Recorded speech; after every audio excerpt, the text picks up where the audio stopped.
ఇక prime time debate టాపిక్లోకి వస్తే అన్యాయానికి గురైన కార్యకర్తల కోసం డిజిటల్ బుక్ తీసుకొచ్చామంటున్నారు జగన్. అయితే లోకేష్ రెడ్ బుక్ పోటీగానే జగన్ డిజిటల్ బుక్ తెచ్చారన్న ప్రశ్న తలెత్తుతోంది. ఎవరు అపోజిషన్లో ఉన్నా టోన్ ఎందుకు మారుతున్నట్టు? అప్పుడు రెడ్ బుక్ తెర మీదకు రావడానికి కారకులు ఎవరు? ఇప్పుడు డిజిటల్ బుక్తో ఎవరిని కార్నర్ చేయబోతున్నారు? ఆంధ్రప్రదేశ్లో పొలిటికల్ బుక్ కల్చర్పై ఇవాళ ప్రైమ్ టైం డిబేట్లో మనం మాట్లాడబోతున్నాం. చర్చలో పాల్గొంటున్నారు తెలుగుదేశం పార్టీ నుంచి ఆ పార్టీ సీనియర్ నేత శాసనమండలి మాజీ సభ్యులు ఏఎస్ రామకృష్ణ గారు, అలాగే వైఎస్ఆర్ కాంగ్రెస్ పార్టీ నుంచి కార్పొరేషన్ మాజీ చైర్మన్, ప్రస్తుతం వైఎస్ఆర్ కాంగ్రెస్ పార్టీ అధికార ప్రతినిధిగా ఉన్న కాకమాన్ రాజశేఖర్ గారు డిబేట్లో జాయిన్ అవుతున్నారు. డిబేట్లోకి వెళ్లే ముందు ఈరోజు ఈ డిజిటల్ బుక్ ప్రకటన చేసే క్రమంలో మాజీ సీఎం జగన్మోహన్ రెడ్డి ఏమన్నారు ఒకసారి విందాం. సమక్షంలో రాష్ట్రంలో అన్యాయానికి గురైన కార్యకర్తల కోసం డిజిటల్ బుక్ ఈరోజు లాంచ్ చేస్తాం. IVRS విధానం కూడా ఉంది. అంటే ఒక టెలిఫోన్ నెంబర్ 040491711718.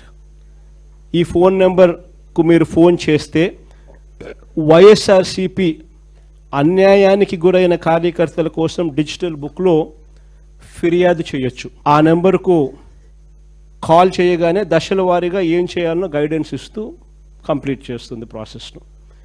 ఇది అన్యాయానికి గురైన ప్రతి కార్యకర్తకు ఇది ఒక శ్రీరామ రక్ష. నేను ఈరోజు చెప్తా ఉన్నా, ఆ ప్రతి డేటా కూడా ఆ డిజిటల్ డైరీలో నమోదై ఉంటుంది. రేపు పొద్దున మనం అధికారంలోకి వచ్చిన తర్వాత ఈ డిజిటల్ డైరీలో నమోదు చేసిన ఈ కేసులను మీద ప్రత్యేకమైన బృందాలను పెడతాం. అన్యాయం చేసిన వాళ్ళను రిటైర్ అయిపోయి ఉన్నా కూడా, రాష్ట్రంలో వాళ్ళు లేకపోయినా కూడా, సప్త సముద్రాల అవతలున్న అందరినీ పిలిపిస్తాం. చట్టం ముందర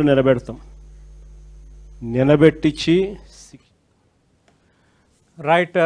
ఎస్ రామకృష్ణ గారు, డిజిటల్ బుక్ని వైఎస్ఆర్ కాంగ్రెస్ పార్టీ లాంచ్ చేసింది. గతంలో టీడీపీ రెడ్ బుక్ ఉంది కాబట్టి ఇప్పుడు రేపు మనం డిజిటల్ బుక్ చూపిస్తాం. ఈ డిజిటల్ బుక్లో కార్యకర్తలు కంప్లైంట్ చేయొచ్చు. మేము అధికారంలోకి వచ్చిన తర్వాత ఈ అన్యాయాలకు గురి చేస్తున్న ఎవరైతే ఉన్నారో, ఆ కార్యకర్తలను ఇబ్బంది పెడుతున్న అధికారులు ఎవరైతే ఉన్నారో వాళ్ళు సప్త సముద్రాలు దాటి ఉన్నా కూడా వాళ్ళు భరతం పడతామని మాజీ సీఎం అంటున్నారు. దీనిపై మీ కామెంట్ ఏంటి సార్? ఫస్ట్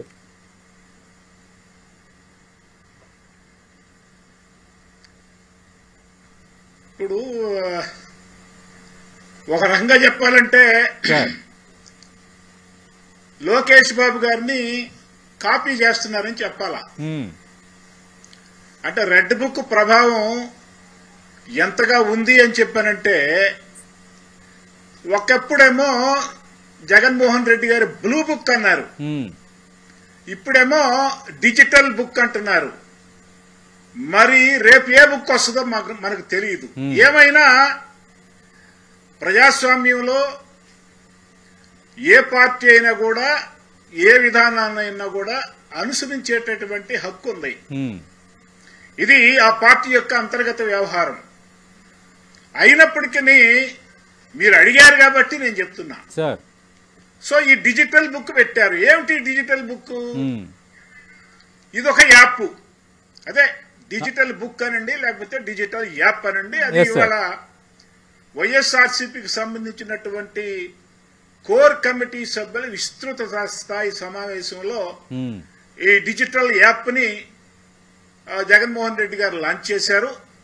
దాని యొక్క ప్రధానమైనటువంటి ఉద్దేశం ఏంటంటే, రాబోయేటటువంటి 3 సంవత్సరాల్లో కానీ లేకపోతే 3 సంవత్సరాల 5 నెలల్లో కూటమి ప్రభుత్వంలో ఉన్నటువంటి తెలుగుదేశం పార్టీ కానివ్వండి, జనసేన కానివ్వండి, మరి బీజేపీ గురించి మాట్లాడతారో మాట్లాడరో నాకు తెలియదు.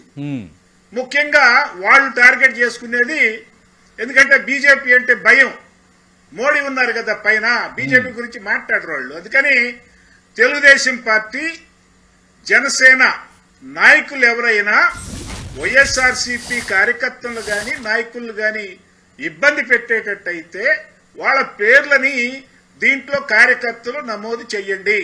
గ్రామ స్థాయి కార్యకర్తలట నమోదు చేయొచ్చంట, దీంట్లో అప్లోడ్ చేయొచ్చంట, వీడియోలు అప్లోడ్ చేయొచ్చంట, పేపర్స్ అప్లోడ్ చేయొచ్చంట, దానికి సంబంధించినటువంటి పేర్లు కూడా అప్లోడ్ చేయొచ్చంట. అట్లాగే ఎవరైతే క్రింది స్థాయి నుంచి పై స్థాయి వరకు, అంటే క్రింది స్థాయిలో ఉండేటటువంటి గ్రామ కార్యదర్శి కావచ్చు, లేకపోతే ఎంఆర్ఓ కావచ్చు, విఆర్ఓ కావచ్చు, లేకపోతే రెవెన్యూ ఇన్స్పెక్టర్ కావచ్చు, ఎంఈఓ కావచ్చు, డిఈఓ కావచ్చు, అధికారులు చాలా మంది ఉంటారు కదా, లేకపోతే సిఐ కావచ్చు, ఎస్ఐ కావచ్చు, డిఎస్పీ కావచ్చు, డీజీపీ వరకు ప్రభుత్వ అధికారులు ఎవరైనా మన వైఎస్ఆర్సీపీ కార్యకర్తలు ఇబ్బంది పెట్టారో వాళ్ళ పేర్లన్నీ కూడా నమోదు చేయాలి.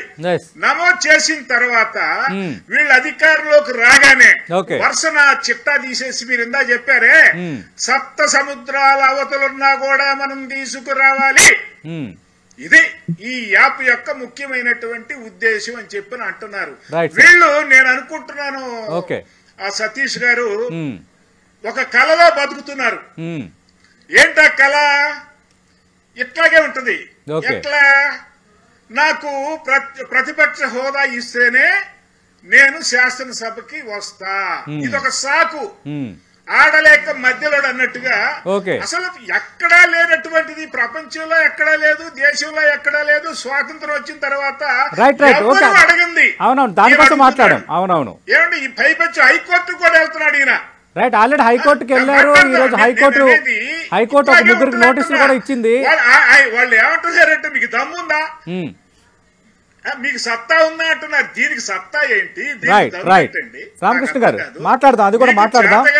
నీకు దమ్ము లేక, నీకు ధైర్యం లేక, అది కూడా మాట్లాడదాం సార్, ఖచ్చితంగా అది కూడా మాట్లాడదాం. చంద్రబాబు నాయుడు గారి ముఖం చూసేటటువంటి ధైర్యం నీకు లేకపోతే, అందుకని రేపు నేను అనేది అసలు ఇక్కడే నీకు ధైర్యం లేదు. రేపు ఎందుకంటే ఇవాళ మీరు రేపు వచ్చేది లేదు, సచ్చేది లేదు. నేను అనుకుంటున్నా ఈ పార్టీ గురించి మాట్లాడితే గ్రామాల్లో గాని లేకపోతే పట్టణాల్లో గాని ముందు ఎవరైతే ఈ పార్టీకి ఓటు మాలాంటి వాళ్ళు వెళ్ళి ఈసారి వైఎస్ఆర్సీపీకి ఓటేయండి రా బాబు అని చెప్పారంటే మా తలబాలు కొట్టేటట్టున్నారు. ఖచ్చితంగా మాట్లాడదాం. రాజశేఖర్ గారిని అడుగుదాం, కాకమాన్ రాజశేఖర్ గారిని అడుగుదాం. రామకృష్ణ గారు, కాకమాన్ రాజశేఖర్ గారు మర్చిపోయారని చెప్పనుకుంటే అది పొరపాటండి. రైట్. కాకమాన్ రాజశేఖర్ గారు, గతంలో రెడ్ బుక్ అంటే రెడ్ బుక్ ఏంటి, మనం ఎక్కడ ప్రజాస్వామ్యంలో ఉన్నామా, వేరే దేశంలో ఉన్నామా అంటూ మీ పార్టీ అధినేత నుంచి వైఎస్ఆర్ కాంగ్రెస్ పార్టీ నేతలు అందరూ మాట్లాడారు. మరి మీరెందుకు ఈరోజు డిజిటల్ బుక్ అని ఒక యాప్ను లాంచ్ చేశారు, IVRSను పెట్టారు? మరి ఆ రెడ్ బుక్ మీద మీరు ఆరోపణ చేసేటప్పుడు మళ్ళీ మీరు ఇదే తరహా ధోరణిలో రావటాన్ని ఎలా అర్థం చేసుకోవాలి? లోకేష్ను కాపీ కొట్టారు జగన్మోహన్ రెడ్డి అని రామకృష్ణ గారు అంటున్నారు. సార్ ఇక్కడ సతీష్ గారు good evening sir. Good evening sir. Good evening మిత్రులు రామకృష్ణ గారు కూడా ముందు నమస్కారాలు సార్. ఇప్పుడు లోకేష్ గారిని కాపీ కొట్టాల్సిన అవసరం లేదు. లోకేష్ గారు ఏదైతే రెడ్ బుక్ అన్నారో దాని యొక్క అర్థం వేరు, డిజిటల్ బుక్ అనే దానికి అర్థం పూర్తిగా వేరండి. ఎందుకంటే లోకేష్ గారు రెడ్ బుక్ పెట్టి ఏం మాట్లాడారు, ఎవరైతే ఎన్ని కేసుల్లో ఉంటారో, ఎవరైతే ఎన్ని అరాచకాలు చేస్తారో, ఎవరైతే ఎన్ని గందరగోళాలు ఎన్ని కేసులు ఉంటే అంత మంచి పదవి ఇస్తాను అని ఆయన మాట్లాడడం జరిగింది. అదేవిధంగా రెడ్ బుక్ అనేటువంటిది వైఎస్ఆర్ కాంగ్రెస్ పార్టీ కార్యకర్తల్ని, నాయకుల్ని టార్గెట్ చేసి మరి ఇప్పుడు అధికారంలోకి వచ్చిన దగ్గర నుంచి కూడా వాళ్ళు రకరకాల తప్పుడు కేసులు పెట్టి మరి హింసించడమే కాకుండా, మర్డర్లు చేయడమే కాకుండా అనేక దాడులు చేయడమే కూడా మరి రెడ్ బుక్ వాళ్ళు క్రియేట్ చేసినటువంటి రెడ్ బుక్ రాజ్యాంగంలో వాళ్ళు చేశారు. కానీ మేము అలా అంటలేదు కదా. డిజిటల్ బుక్ అనేటువంటిది అంటారు, డిఫరెంట్గా ఉంటుందండి. ఇప్పుడు ఈ బుక్ సంబంధించి ఇప్పుడు ఏదైతే మరి కార్యకర్తలు, వైఎస్ఆర్ కాంగ్రెస్ పార్టీ కార్యకర్తలు, నాయకులకి ఏదైతే ఇబ్బందులు జరుగుతున్నాయో అధికారుల వల్ల కానీ, పార్టీ నాయకుల వల్ల కానీ, ప్రభుత్వం వల్ల కానీ ఎక్కడ ఏ ఇబ్బంది జరిగినా కూడా అందులో మీరు దీన్ని ఎంటర్ చేయండి డిజిటల్ బుక్ లో. దాని తర్వాత అధికారులకు వచ్చిన తర్వాత చట్ట ప్రకారం చర్యలు తీసుకుంటాము అని మాట్లాడడం జరిగింది. వాళ్ళు సప్త సముద్రాలు దాటిపోయినా కూడా మరి వాళ్ళు తీసుకొచ్చే చట్టం ముందు నిలబెట్టి చర్యలు తీసుకోవడం జరుగుతుంది అనేటువంటిది మాట్లాడటం జరిగింది. ఏనాడు బ్లూ బుక్ అని లేదు, మరొక బుక్ అని లేదే. మొట్టమొదటిసారిగా అధికారికంగా అనౌన్స్ చేసింది అనేటువంటిది డిజిటల్ బుక్ మాత్రమే అని చెప్తున్నాం. పొజిషన్ లో ఉన్నప్పుడు రెడ్ బుక్ ని విమర్శించారు. కానీ ఇప్పుడు అపోజిషన్ లో వచ్చినప్పుడు మాత్రం మళ్ళీ డిజిటల్ బుక్ మా కార్యకర్తలపై దాడి చేస్తే అధికారుల సంగతి చూస్తామనటం ఎలా అర్థం చేసుకోవాలి? సార్ ఇప్పుడు నేనేమంటానంటే వీళ్ళన్నమాట ముందుగా ఒక మాట మాట్లాడతాను సార్. ఎవరు తప్పు చేసినా, బీజేపీ వాళ్ళు తప్పు చేసినా లేదా తెలుగుదేశం చేసినా జనసేన చేసినా ఈ కూటమిలో ఎవరు తప్పులు చేసినా ఖచ్చితంగా దానికి శిక్ష ఉంటది రాబోయే రోజుల్లో. ఎవరి పేరైనా డిజిటల్ బుక్ లో ఎంటర్ అవుతాయి. తప్పు చేసినటువంటి వాళ్ళని చట్ట ప్రకారం నిలబెడతామని చెప్తున్నారు సార్. ఇక్కడ మేము చట్ట ప్రకారం వాళ్ళలాగా దాడులు చేస్తామని. రాజశేఖర్ గారు మీరైనా రామకృష్ణ గారు ఆంధ్రప్రదేశ్ లో రివెంజ్ పాలిటిక్స్ అయినా ఇంకా అప్పుడే మా రెడ్ బుక్ అన్నారు, మీరు తప్పు పట్టారు, ఇప్పుడు మీరు డిజిటల్ బుక్ అంటున్నారు. లేదు సార్, ఇప్పుడు ఏం జరుగుతుంది సతీష్ గారు? రివెంజ్ పాలిటిక్స్ అనేటువంటిది దానికి మేము వ్యతిరేకం సార్. మేము ఒకవేళ రివెంజ్ పాలిటిక్స్ అయితే 14 నుంచి 19 వరకు వాళ్ళ అధికారంలో ఉన్నప్పుడు మరి మేము మరి 19 నుంచి 24 వరకు అధికారంలో ఉన్నప్పుడు ఈ రివెంజ్ పాలిటిక్స్ చేస్తే వీళ్ళు ఎక్కడ ఉంటారండి? ఇప్పుడు ఎన్నికల్లో కానీ లేదంటే ఈ రోజు రాజకీయాల్లో ఉండగలుగుతారా లేకపోతే గెలవగలుగుతారా? మేము రివెంజ్ పాలిటిక్స్ చేస్తే జగన్మోహన్ రెడ్డి గారు సిద్ధాంతం అది కాదండి. రివెంజ్ పాలిటిక్స్ కి వ్యతిరేకం అండి. రివెంజ్ పాలిటిక్స్ జగన్మోహన్ రెడ్డి గారు లేదా రాజశేఖర రెడ్డి గారు చేస్తే ఆ రోజు రాజారెడ్డి గారిని నడి రోడ్డు మీద చంపినటువంటి వ్యక్తులు కూడా ఈ రోజు వీధుల్లో తిరుగుతున్నారండి స్వేచ్ఛగా. ఏనాడన్నా వాళ్ళ మీద దాడులు చేశారా? లేదంటే రివెంజ్ పాలిటిక్స్ అయిపోతే రాజశేఖర గారు ముఖ్యమంత్రి అయినప్పుడు వాళ్ళని ఏమైనా చేశారా? లేదా జగన్మోహన్ గారు ముఖ్యమంత్రి అయినప్పుడు వాళ్ళని ఏమైనా చేశారా? చెప్పండి. రివెంజ్ పాలిటిక్స్ అనేటువంటి సొంత కుటుంబ సభ్యులు కోల్పోయినా కూడా ఈ రోజు కూడా వాళ్ళ మీద చర్యలు తీసుకోవడానికో అన్ని చెయ్యగలిగినటువంటి సత్తా సామర్థ్యం ఉన్నప్పటికీ కూడా ఏనాడు కూడా ఆ విధంగా ఆలోచన చేయలేదు సార్. అయితే నేనేమంటానంటే ఇక్కడ మీరు జగన్మోహన్ రెడ్డి గారు ఇక్కడ కేవలం ఒక సబ్జెక్ట్ మాట్లాడారండి. ఇక్కడ కార్యకర్తల్ని ఇబ్బంది పెడుతున్నటువంటి సందర్భాన్ని గుర్తు చేశారు సార్. మీరు ఒకసారి కానీ ఆలోచన చేస్తే పెద్దారెడ్డి గారు ఉన్నారు కదండి, ఎక్స్ఎమ్మెల్యే గారు తాడిపత్రి పెద్దారెడ్డి గారు ఎక్స్ఎమ్మెల్యే గారు, ఆయన కనీసం వాళ్ళ ఊర్లోకి వాళ్ళకి ఇంట్లో కూడా పోనీ అనే పరిస్థితిలో కట్టడి చేస్తున్నటువంటి పరిస్థితిలో కోర్టు ఆర్డర్లు ఇచ్చినా కూడా కోర్టులు ఆర్డర్స్ కూడా తిరస్కరించి ఈ ప్రభుత్వం పోలీసు వ్యవస్థ వాళ్ళని మరి ఊర్లో కూడా రానియకుండా అడ్డుకున్నటువంటి పరిస్థితులు ఉన్నాయి. అదేవిధంగా వైఎస్ఆర్ కాంగ్రెస్ పార్టీ కార్యకర్తల్ని గంజాయి కేసులు పెట్టి తీసుకొచ్చి అరెస్ట్ చేసి మరి ఏదైతే మరి కేసులు పెట్టారో వాళ్ళ కుటుంబ సభ్యులు వెళ్తే ఎక్కడ ఉన్నారంటే ఆచూకీ కూడా చెప్పనటువంటి పరిస్థితులు ఈ రోజు. మరి మీరు చంద్రబాబు నాయుడు అరెస్ట్ చేయలేదా? అప్పటి పార్టీ అధ్యక్షుడు అచ్చెన్నాయుడిని అటు ఇటు తిప్పి అరెస్ట్ చేయలేదా? మీరు కూడా కొందరు నేతల పట్ల వ్యవహరించిన తీరు అప్పుడు చర్చనీయాంశం అయింది కదా సార్. చంద్రబాబు నాయుడు గారు ఆయన ఊరకు తీసుకెళ్లి అరెస్ట్ చేయలేదు సార్. ఆయన ఒక కేసులో ఉన్నాడు కాబట్టే ఆయన అరెస్ట్ చేయడం జరిగింది. అచ్చెన్నాయుడు గారు అయినా ఒక కేసులో ఉండబట్టే, సాక్ష్యాధారాలు ఉండబట్టే ఆయన అరెస్ట్ చేయడం. లేదా కొల్లు రవీంద్ర గారు ఆయన మరొక కేసులో ఉండబట్టే ఆయన అరెస్ట్ చేయడం. కొల్లు రవీంద్ర గారు మర్డర్ కేసులో ఉంటే అచ్చెన్నాయుడు గారు ఈఎస్ఐ స్కామ్ కేసులో ఉన్నాడు కదండి. మరి ఇప్పుడు లిక్కర్ స్కామ్ తో సంబంధం ఉందని ఇప్పుడున్న కూటమి ప్రభుత్వం సిట్టు వేసింది, కొందరు అదుపులోకి తీసుకుంటుంది. ఇప్పుడు పరకామణి వ్యవహారం తెర ముందుకు వచ్చింది, దానికి కూడా మరి ఒక అంశం అనేది వాళ్ళు చూపిస్తున్నారు కదా.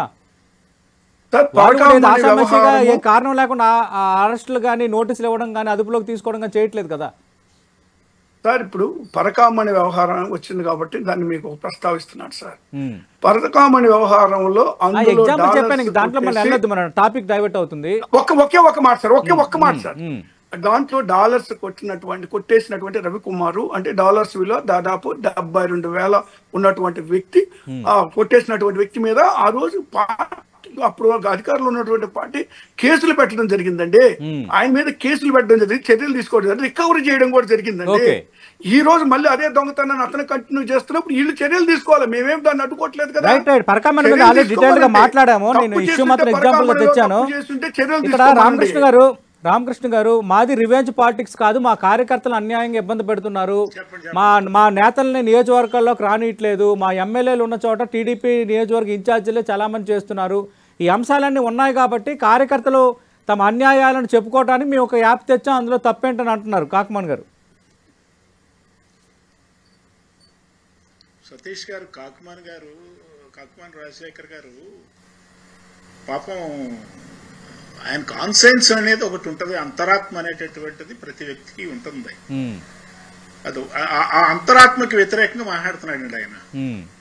ఎందుకంటే 2019, 2024 మధ్య ఎటువంటి దుర్మార్గమైనటువంటి, ఎటువంటి రాక్షసమైనటువంటి పరిపాలన ఈ రాష్ట్రంలో జరిగిందో ప్రతి ఒక్కరికి తెలిసిందే. మీకు తెలుసు, నాకు తెలుసు, ఆయనకు కూడా తెలుసు. మీరు ఇందాక చెప్పారు, చంద్రబాబు నాయుడు గారిని కనీసం FIR లో కూడా పేరు లేకుండా స్కిల్ డెవలప్మెంట్ కేసులో ఆయన యొక్క పాత్ర ఏమాత్రం కూడా లేదని చెప్పి అంతకుముందు skill development corporation chairman Ramesh గారు అని చెప్పని ఉన్నాడు. ఆయన అడిగితే చెప్తారు IAS ఆఫీసర్. నంద్యాలలో ఆయన అరెస్ట్ చేసినటువంటి తీరు, ఏ సమయంలో ఆయన అరెస్ట్ చేశారు కేవలం ఎందుకంటే నా ఉద్దేశంలో నేను ఒక సైకాలజిస్ట్ గా నేను చెప్తున్నా, సైకాలజీ చదివినటువంటి వాడిగా జగన్మోహన్ రెడ్డి గారికి అసూయ ఎక్కువ, ఆయనకి తీవ్రమైనటువంటి ద్వేషం ఉన్నదండి. ఇవాళ శాసనసభకి పోకుండా ఉండటానికి కూడా ఆయనకున్నటువంటి అసూయ కారణం. అమరావతి రైతులు, అమరావతి అనేటటువంటి పదం వింటేనే ఆయనకు అసూయ. కాబట్టి ఎవరి మీద అయితే ఆయనకు అసూయిందో వాళ్ళు తప్పు చేశారా రైట్ చేశారా ఆయనకు అనవసరం. వాళ్ళ పార్టీ ఎంపీలైనా సరే, ఇవాళ రఘురామకృష్ణరాజు గారు ఉన్నారండి, ఎవరి పార్టీ ఎంపీ? మా పార్టీ ఎంపీ కాదుగా. ఆ ఎంపీని చంపేయడానికి ప్రయత్నించాడు ఆయన. సునీల్ కుమార్ ద్వారా, సంజయ్ ద్వారా, పోలీస్ అధికారుల ద్వారా ఎంత ఇబ్బంది పెట్టాడంటే, ఎంత సునకానందం పొందాడంటే, ఆయన రాక్షసానందం పొందాడంటే ఆ వీడియో చూస్తూ ఎట్ట కొడుతున్నారు, బాగా కొడుతున్నారా లేదా, దెబ్బలు తగులుతున్నాయా లేదా, తలకాయ మీద కొడుతున్నారా, పాదాల మీద కొడుతున్నారా, నెత్తురు వస్తుందా, వాసిందా, ఎవరికి ఉంటదండి ఈ లక్షణం? అసూయ ఉన్నటువంటి వాళ్ళకు ఉంటది, ద్వేషం ఉన్నటువంటి వాళ్ళకు ఉంటది, ఏమండి విపరీతమైనటువంటి ఒత్తిడితో బాధపడేటటువంటి వాళ్ళకు ఉంటది. అట్టాగా అచ్చెన్నాయుడు గారిని ఎందుకు అరెస్ట్ చేశారు? దాదాపు 150 మంది పోలీసులు గోడ దూకి మొన్ననే ఆయన గుండె ఆపరేషన్ చేసుకున్నాడు, ఫైల్స్ ఆపరేషన్ చేసుకున్నాడు అని చెప్పని నెత్తి నోరు బాదుకుంటున్న కుటుంబ సభ్యులు ఆయన ఎత్తుకొని తీసుకెళ్లిపోయినారు. అలాగే కొల్లు రవీంద్ర గారిని అన్యాయంగా అక్రమంగా మర్డర్ కేసులో ఇరికించారు. కొల్లు రవీంద్ర గారు ఎంత సాఫ్ట్ స్వభావం నాకు తెలుసు, నాకు మంచి ఫ్రెండ్ ఆయన. అలాగే మరి పట్టాభిని అట్టాగే ఎలా కొట్టారో మనం చూసాం. నరేంద్ర గారు ధూళిపాల నరేంద్ర గారిని కూడా ఆ విధంగానే అరెస్ట్ చేశారు.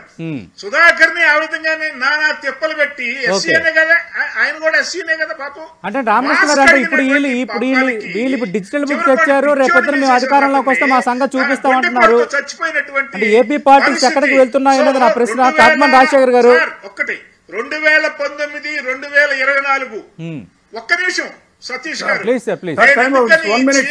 చీకటి పాలన అని చెప్పి అన్నానంటే సిపిఎస్ ఉద్యోగులు, ఎన్జిఓలు, మహిళలు, రైతులు, చివరికి హోటల్ నడుపుకునేటటువంటి రంగనాయకం చేసినటువంటి కేవలం ఒక పోస్ట్ ని ఫార్వర్డ్ చేసినందుకు ఆ హోటల్ కూడా మూసేసి చివరికి దివాలా తీసి హైదరాబాద్ లో ఆవిడ ఒక చిన్న బండి నడుపుకుంటూ గడుపుతుందండి. ఎంత పాపం అండి అది.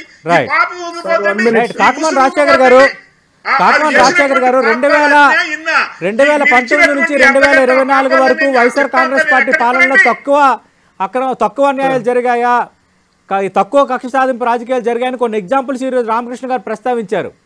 అంటే మీరు అప్పుడు చేసినవన్నీ ఏవో తప్పులు కానట్టు ఇప్పుడు మేమేమైనా ప్రస్తావిస్తే అవి తప్పులు అయినట్టు ఎట్లా అంటారన్నది రామకృష్ణ గారి ప్రశ్న.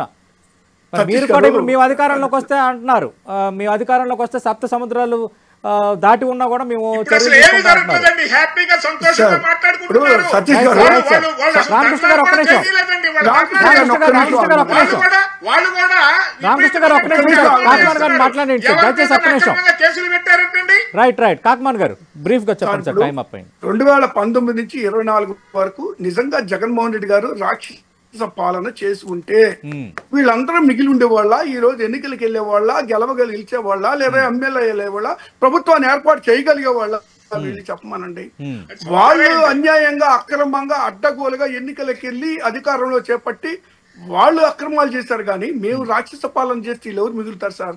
చంద్రబాబు నాయుడు గారిని అరెస్ట్ చేశారంటే స్కిల్ డెవలప్మెంట్ స్కామ్ లో 371 కోట్ల రూపాయల అవినీతి జరిగితే ఆయన సింగపూర్ లో మరి ఈ యొక్క షెల్ కంపెనీలు పెట్టి అక్కడికి డబ్బు పంపి అసలు ఆ కంపెనీకి సంబంధం లేకుండా మధ్యవర్తి ద్వారా డబ్బు పంపి ఆ డబ్బు తీసుకొచ్చి ఎన్టీఆర్ భవన్ లో ఉన్నటువంటి అకౌంట్ కి మళ్ళీ అక్కడి నుంచి ట్రాన్స్ఫర్ చేసి ఈ షెల్ కంపెనీల ద్వారా అవినీతి అడ్డగోలుగా చేసినటువంటి వ్యక్తి చంద్రబాబు నాయుడు గారి మీద కేసు పెడితే తప్పంటారు.